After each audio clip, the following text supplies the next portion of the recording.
जय झूलेलाल। मुंहिंजे चैनल सिंध समाज ते तव्हां सभिनि जो स्वागत आहे। पंहिंजी मिठड़ी ॿोली सिंधीअ में मां तव्हां सां गॾु शेयर कंदी आहियां कुझु सिंधी कथाऊं, सिंधी भॼन, कुझु सिंधी रेसिपियूं ऐं दादीअ जा घरेलू नुस्ख़ा।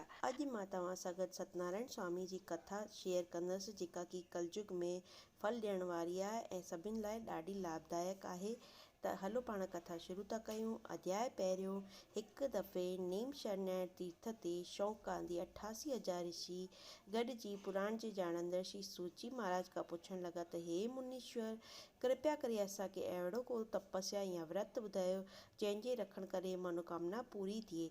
श्री सूची महाराज चवण लॻो त हे ऋषियो, मां तव्हांखे हिकु कथा ॿुधायां थो। जा कथा हिकिड़े ॾींहुं श्री विष्णु भॻवानु नारद मुनीअ खे ॿुधाई हुई। सा तव्हां ध्यानु ॾेई ॿुधो। हिकु ॾींहुं नारद मुनी लोकनि जे कल्याण वास्ते अनेक लोक घुमंदो मृत्यु लोक में अची पहुतो। उते जे माण्हुनि खे अनेक क़िस्मनि जे दुख भोॻींदो झूणियुनि में भिटकंदो ॾिसी मनुष्यनि खे दुखनि जी निवृत्तीअ जो वीचार कंदो अची वैकुंठ लोक पहुतो। नारद मुनी विष्णु भॻवान जा दर्शन करे हथ जोड़े स्तुति करे चवण लॻो त हे परमात्मा, तव्हांजी लीला अपार आहे। तव्हां सर्वशक्तिमान आहियो। ज़ुबान खे ताक़त न आहे जो तव्हांजो व्याख्यान करे सघां, बुद्धीअ खे ताक़त न आहे जो तव्हांखे सम्झी सघां। तव्हांजो स्वरूप नज़र नथो अचे। हे परमात्मा, तव्हां आदि मध्य अंत टिनी लोकनि खां परे आहियो ऐं भक्तनि जा दुख दूर करण वारा आहियो। तव्हां निर्गुण आहियो पर भक्तनि जी रक्षा वास्ते सरगुण रूप खे धारण कंदा आहियो। हे देवनि जा देव, मुंहिंजो तव्हांखे वारो वार नमस्कार आहे। श्री विष्णु भॻवान नारद मुनीअ जी इहा स्तुति ॿुधी खेसि चवण लॻो त हे मुनीश्वर, मां तो ते प्रसन्न थियो आहियां। तुंहिंजी जेकी मनोकामना हुजे सा मूंखे ॿुधाए त मां उनजो जेको उपाय हूंदो सो तोखे ॿुधाईंदसि। नारद मुनी श्री विष्णु भॻवान जा इहे वचन ॿुधी मन में गदगद थी हथ जोड़े वेनती करे चवण लॻो त हे भॻवान, मृत्यु लोक जा जीव अनेक क़िस्मनि जा दुख भोॻे रहिया आहिनि ऐं अनेक जीवन जुड़ियुनि में जनम वठी पाप कर्मनि में पची रहिया आहिनि। हे दयालु, कृपया करे अहिड़ो को सवलो रस्तो ॿुधायो जंहिं करे संसारी मनुष्यनि जा दुख कलेश जल्दी नाश थी वञनि। श्री विष्णु भॻवान चवण लॻो त हे नारद, मां तुंहिंजे प्रेम ऐं सिक खे ॾिसी ॾाढो ख़ुशि थियो आहियां जो तो लोकनि जे भले ऐं परोपकार जे लाइ तो मूंखां सुवाल कयो आहे। तंहिं लाइ मां तोखे हिकु महापवित्र व्रत ॿुधायो थो। उहो व्रत सतनारायण स्वामीअ जो आहे, जो स्वर्ग में देवताउनि खे बि मिलणु ॾाढो मुश्किल आहे, जो हिन खां अॻु मूं कंहिंखे बि कोन ॿुधायो आहे। हिन व्रत रखण सां मनुष्यनि जा दुख दूर थियनि था ऐं सुख खे प्राप्त करे मोक्ष खे पाए थो। नारद मुनि श्री विष्णु भॻवान जा इहे वचन ॿुधी चवण लॻो त हे कृपा निधान, उन व्रत रखण जी विधि कहिड़ी, फल कहिड़ो आहे, कहिड़े ॾींहुं व्रत रखिजे, सो कृपया करे विस्तार सां मूंखे ॿुधायो। श्री विष्णु भॻवान चवण लॻो त हे नारद मुनि, श्री सतनारायण स्वामीअ जो व्रत दुख कलेश जो नाश कंदड़, धन जी प्राप्ति कराईंदड़, संतान खे वधाईंदड़ आहे। इहो व्रत पूर्णमासी, एकादशी, संक्रांत या ॿिए के ॾींहुं बि जॾहिं श्रद्धा थिए तॾहिं रखी सघिजे थो। व्रत जे ॾींहुं शाम जे वक़्तु पंहिंजे कुटुंब समेत सुशील ब्राह्मण खे घुराए श्री सतनारायण स्वामीअ जी मूर्तिअ जो पूॼन कजे, श्रद्धा सां हुनजी कथा ॿुधिजे। कथा जी समाप्तीअ खां पोइ सतनारायण स्वामीअ जी आरती करिजे, उन जे अॻियां तयारु कयल प्रसाद जो भोग लॻाइजे ऐं पोइ ब्राह्मण खे यथाशक्ति भेटा ॾेई भोजन कराइजे। जेके कथा ॿुधण लाइ आया हुजनि उन्हनि सभिनि खे बि चरणामत ॾेई प्रसाद विराइजे, पोइ पाण व्रत छोड़िजे। इन तरह श्रद्धा सां व्रत रखण करे मनुष्यनि जी मनोकामना पूरी थिए थी ऐं हिन लोक में बि सुखी गुज़ारे अंत में मोक्ष खे पाए थो। इते श्री स्कंद पुराण जे सेखाखंड में श्री सतनारायण स्वामीअ जी कथा जो पहिरियों अध्याय समाप्त थियो। सतनारायण स्वामीअ की जय। अध्याय ॿियो। श्री सूची महाराज शौकांदी ऋषिनि खे चवण लॻो त हे ऋषियो, श्री विष्णु भॻवान नारद मुनि खे चवण लॻो, हे नारद, इहो श्री सतनारायण स्वामीअ व्रत रखी जंहिं फल पातो सा कथा आऊं तोखे ॿुधाए थो, तूं ध्यानु ॾेई ॿुध। काशीअ में हिकु ग़रीब ब्राह्मण शतानंद नाले रहंदो हो।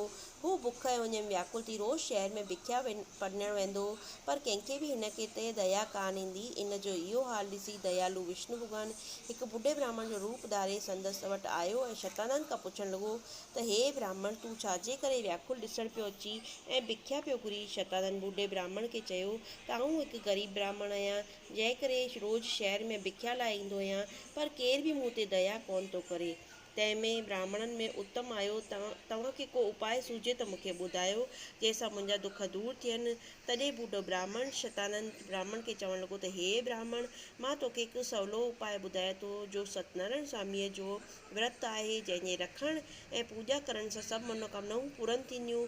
शतानंद बूढ़े ब्राह्मण खे चवणु लॻो त हे महाराज, उहो सत्यनारायण स्वामी कहिड़ो आहे जंहिंजे विर्तु पूॼा करण सां मुंहिंजा दुख दूर थींदा।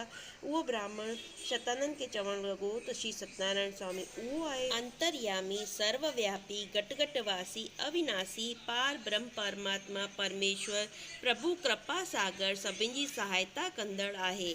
एतिरो चई बूढ़ो ब्राह्मण, जेको पाण विष्णु भॻवानु हो, शतानंद खे सत्यनारायण स्वामीअ विर्तु ऐं पूॼा करण जी विधि सम्झाए पाण अंतर्ध्यान थियो। शतानंद अजब में पइजी वियो ऐं सम्झई त पाण उहे विष्णु भॻवान ई हुआ। पोइ बसि दिलि में प्रण कई त सुभाणे कीअं बि करे सत्यनारायण स्वामीअ विर्तु ज़रूरु रखंदसि। शतानंद खे उहा सॼी राति निंड कोन आई। प्रातः काल में उथी सनानु करे मन में विर्तु रखण जो निश्चो करे शहर में भिख्या लाइ वियो ऐं भिख्या में अॻे खां वधीक अन्न धन मिलियो। सो घर में अची करे स्त्री खे चयईं त तूं लेपो पाए घर खे पवित्र कर ऐं पंहिंजे सत्यनारायण स्वामीअ चतुर्भुज स्वरूप जो ध्यानु धरे स्तुति करणु लॻो। हे परमात्मा, आउं तुच्छ बुद्धि वारो तुंहिंजी शरण में आयो आहियां। मां पूॼा पाठ कुझु बि नथो ॼाणा, तूं मुंहिंजा दुख दूर कर। ईअं चई विष्णु भॻवान खे प्रसन्न करणु लॻो। इन तरह हू हर महीने सत्यनारायण स्वामीअ विर्तु रखणु लॻो। ईअं करण सां उनजा सभु दुख दूर थिया, धन पदार्थ पाए आख़िर मोक्ष खे प्राप्ति कई। शौकांदी ऋषि सूत जी महाराज खे चवणु लॻा त हे मुनीश्वर, अव्हां कृपया करे शतानंद ब्राह्मण जी कथा असांखे ॿुधाईसा। असां ॿुधी करे ॾाढा ख़ुशि थिया आहियूं, पर मृत्यु लोक में ॿिए कंहिं शतानंद ब्राह्मण खां सवाइ विर्तु रखी फल पातो आहे या न? सूत जी महाराज चवणु लॻो त हे ऋषियूं, अव्हांजे सवाल ते मां ॾाढो ख़ुशि थियो आहियां। हाणे मां तव्हांखे हिकु काठियार जी कथा थो ॿुधायां, सो तव्हां ध्यानु ॾेई ॿुधो। हिकिड़े ॾींहुं शतानंद ब्राह्मण जीअं पंहिंजे मिटनि माइटनि समेत विर्तु रखी सत्यनारायण स्वामीअ पूॼा पे कई। हिकु काठियार उञ में व्याकुल थी मथे ते काठियूं रखी करे ब्राह्मण जे घर आयो। ब्राह्मण खे पूॼा कंदो ॾिसी पाणी पई पुछईं, हे महाराज जी, तव्हां कंहिंजी पूॼा करे रहिया आहियो? इन मां कहिड़ो फ़ाइदो, सो कृपया करे मूंखे ॿुधायो। शतानंद चयो त हे काठियार, आउं सत्यनारायण स्वामीअ जी पूॼा करे रहियो आहियां, जो मनोकामना पूरी कंदड़, अंत में मोक्ष ॾियण वारो। मां पाण पहिरीं तो वांगुरु हूंदो हुअसि, पेट पालींदो हुअसि, पर सत्यनारायण स्वामी जी कृपा सां मां विर्तु रखण करे एतिरी संपत्ति मूंखे मिली आहे। इहा ॻाल्हि ॿुधी काठियार ॾाढो ख़ुशि थियो। कथा ॿुधी प्रसाद वठी काठी मथे ते खणी करे शहर में विकिणणु आयो। दिलि में चवणु लॻो त सत्यनारायण स्वामी, अॼु जेको काठियुनि मां मिलंदो उन मां आऊं बि तव्हांजी पूॼा ऐं विर्तु कंदसि। परमात्मा जी दया सां उन ॾींहुं काठियुनि मां उनखे बीणा पैसा मिलिया। पैसा वठी ख़ुशि थींदो शहर मां पूॼा जी सामग्री वठी करे पंहिंजे मिटनि माइटनि समेत विर्तु रखी सत्यनारायण स्वामी जी पूॼा कई। विर्तु रखण जे प्रभाव सां हिन जी सभु मनोकामनाऊं पूरियूं थियूं ऐं अंत में मुक्ति खे पातई। इते श्री स्कंद पुराण जे रेखाखंड में श्री सत्यनारायण स्वामी जी कथा जो ॿियो अध्याय समाप्त थियो। बोल सत्यनारायण स्वामीअ की जय। अध्याय टियों। श्री सूत जी महाराज शौकांदी ऋषिनि खे चवणु लॻो त हे ऋषियूं, श्री विष्णु भॻवान नारद मुनि खे चवणु लॻो त हे नारद, मां तोखे ॿी कथा साधु नाले व्यापारी थो ॿुधायां। जी सत्यनारायण स्वामीअ विर्तु कथा वासे औलाद वरितो, पर कथा कान कई। आख़िर घणा दुख ॾिसी करे पोइ कथा कई। उल्कामुख नाले हिकु धर्मात्मा राजा हो। हू रोज़ ईश्वर जे दर्शन लाइ मंदिर वेंदो हो, ब्राह्मण खे साधुनि खे दान ॾेई पूॼा पाठ कंदो हो। परमुग्धा नाले हिन जी हिकु सौभाग्यवान पत्नी हुई। राजा पंहिंजी हुन स्त्री सां बदरशील नदीअ जे किनारे ते सत्यनारायण स्वामीअ विर्तु रखी पूॼा पे कई। तॾहिं ही वाणियो जेको साधु हो उते घुमंदो पहुतो ऐं राजा खे पूॼा कंदो ॾिसी पुछियईं, ही राजन, कृपया करे ॿुधायो तव्हां प्रेम भाव सां कंहिंजो पूॼन करे रहियो आहियो?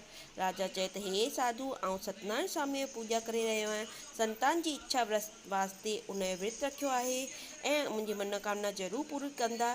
साधु राजा जी ॻाल्हि ॿुधी चवणु लॻो त हे राजन, आउं बि अव्हांजे चवण मूजिबि सत्यनारायण स्वामी जी पूॼा ऐं विर्तु धारण कंदसि, छाकाणि त मूंखे बि को संतान कोन्हे। साधु राजा इहे चई ॿेड़ीअ में चढ़ी घरु रवानो थियो। पोइ समूरी ॻाल्हि पंहिंजी स्त्री लीलावंती खे कई ऐं चई त उहो विर्तु तॾहिं रखंदासीं जॾहिं को असांखे संतान थींदी। लीलावंती पतिव्रता स्त्री हुई। सा इहा ॻाल्हि ॿुधी ॾाढो ख़ुशि थी ऐं राति ॾींहुं सत्यनारायण स्वामीअ जो ध्यानु करणु लॻी। ईश्वर जी दया सां लीलावती गर्भवती थी ऐं 10 महीने हिकु सुंदर कन्या ॼाई जंहिंजो नालो कलावंती रखियो। हिकिड़े ॾींहुं लीलावती पंहिंजे पति खे चयो त प्राणपति, असांजो संकल्प पूरो थियो आहे, तॾहिं असांखे संतान बि पैदा थी वई, तॾहिं सत्यनारायण स्वामीअ जो विर्तु धारण कंदासीं। पोइ हाणे असां विर्तु धारण कयूं। साधू चयो त पर हाणे कलावंती शादी खां पोइ उहो विर्तु ज़रूरु रखंदासीं। कलावंती अॼु नंढी सुभाणे वॾी, आख़िर शादीअ जे लाइक़ु थी वई। संदसि शादी कंचनपुर नगर जे हिकु सेठ जे पुट सां थी। साधू हिन दफ़े विर्तु रखण जी परवाह कान कई। साधू जे कूड़े संकल्प करे परमात्मा ॾाढो कोप करणु लॻो। हिकु ॾींहुं साधू पंहिंजे नाठीअ सां गॾु वापार लाइ चंद्रकेतु राजा जे रतनसार नाले राजधानीअ में वञी पहुतो। हेॾां हुन राजा जे महिलात मां चोर चोरी करे विया। जिते साधू नाठीअ समेत टिकियो उते छॾे वठी भॻा। सिपाहियुनि बि हिननि जे अॻियां राजा जी शाहियूं पहलू ॾिसी करे हिननि खे हणी करे दरबार में आंदो ऐं हिननि घणेई मिनतियूं कयूं त असां ॿेड़ो ई आहियूं, पर सत्यनारायण स्वामी जे क्रोप जे कारण हिननि जी का ॻाल्हि ॿुधण न आई। हिननि जो सभु धन माल खणी करे शाही खजाने में विझी छॾियो ऐं तॾहिं सूतजी महाराज ऋषियुनि खे चवणु लॻो त हाणे साधू संदसि नाठी जे घर जो अहिवाल ॿुध। हिननि वटि जेको बि मिल्कियत हुई सभु चोरी थी वई। अन्न जो हिकु दाणो न ठहे जो खणी माधीअरूं रोटी खाइनि। हिकिड़े ॾींहुं कलावंती अची हिकु ब्राह्मण जे घर पहुती जिते सत्यनारायण स्वामी जी पूॼा थी रही। इहे विर्तु रखी श्रद्धा सां उते कथा ॿुधी रहिया। सभु ॼणा कथा ॿुधी रहिया हुआ। कलावंती बि उते वेही करे कथा ॿुधणु लॻी। कथा पूरी थियण खां पोइ कलावंती प्रसाद वठी घर आई। घणी देरि करे लीलावती पंहिंजी धीअ खां पुछियो त धीअ तूं एतिरो वक़्तु किथे हुई? कलावंती चयो त मां अहिड़ी जॻह ते हुअसि जिते मनोकामना पूरी करण वारे सत्यनारायण स्वामी जी कथा पई थी, जंहिं करे देरि थी। कलावंती जी ॻाल्हि ॿुधी लीलावती ॾाढो ख़ुशि थी चवणु लॻी त हे ॾींहुं मुंहिंजे पति बि सुखा कई हुई। शायदि एतिरा दुख असां इन करे ई ॾिसी रहिया आहियूं। पाण बि सुभाणे सत्यनारायण स्वामीअ जो विर्तु रखूं।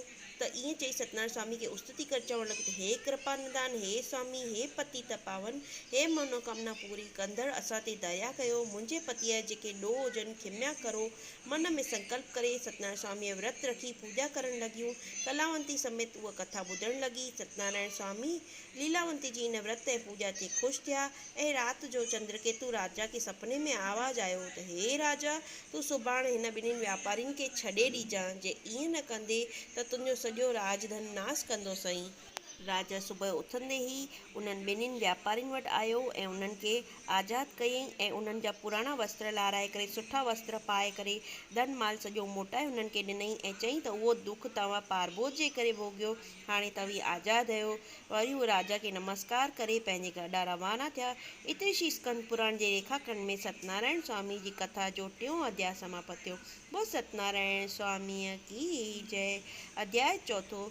सूतजी महाराज शौकांदी ऋषियुनि खे चवणु लॻो त हे ऋषियूं, यात्रा खे सुखपूर्वक पूरे करण लाइ ब्राह्मणनि खे दान ॾेई संदन आशीर्वाद वठी साधु वापारी संदसि नाठीअ समेत अची ॿेड़ीअ में चढ़ियो ऐं सत्यनारायण स्वामी हिननि जी आजमाइश वठण लाइ हिकु सन्यासी जो रूप धारे अची चवणु लॻो त हे वापारी, तव्हांजी ॿेड़ीअ में छा आहे? उन मां मूंखे कुझु दान ॾियो।